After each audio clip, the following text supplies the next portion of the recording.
A reading from the Gospel of Matthew. As Jesus was walking along, he saw a man called Matthew sitting at the tax booth, and he said to him, "Follow me."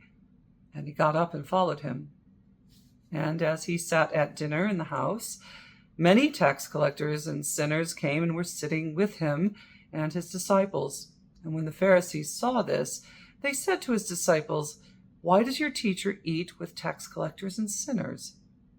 But when he heard this, he said, "Those who are well have no need of a physician, but those who are sick. Go and learn what this means. I desire mercy, not sacrifice. For I have come to call not the righteous, but sinners."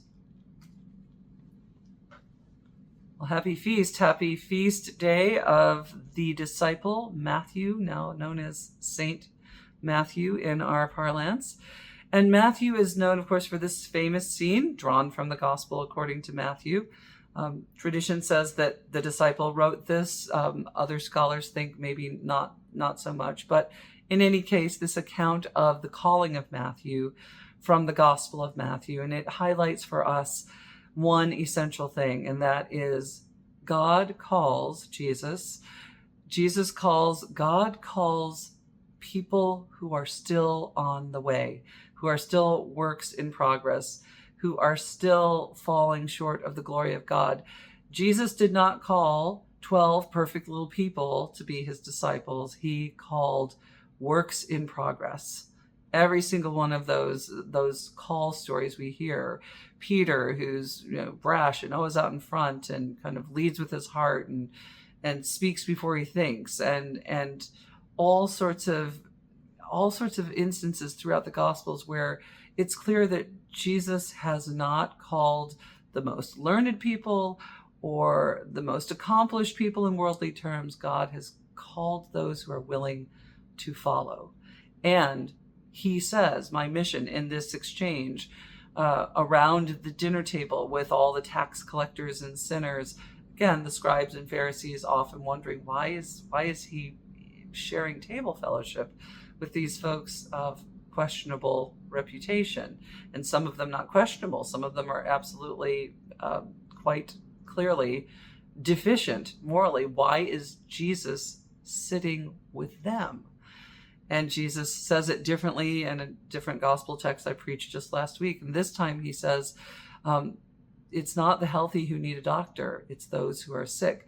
I've come not to save the perfect, but to save the sinners, to be a word of hope and light, and to call those people who are still works in progress into the closer proximity of me and more deeply into the heart of God, and to call them ever more deeply into their own ability to receive grace and understand what that means, and to turn around and share the good news of God's love for those of us who are simply not there yet. I think that involves most of us, the vast majority of us. It certainly involves me, knowing my need of God's grace, my need of God's love, my need of God's healing power in this world. We are not looking to have someone, a perfect God for a perfect world that we can anoint and say, isn't this wonderful? We're looking for the help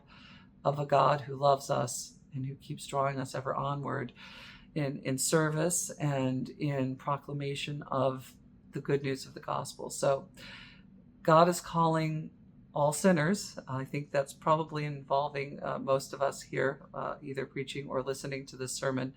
And may we give thanks to that, and thanks to the faithfulness of Matthew, who shows us what it means to be an imperfect person. And when Jesus says, "Follow me," to get up and follow. May God bless you on this great day. May God bless you and keep you this day and always. Amen.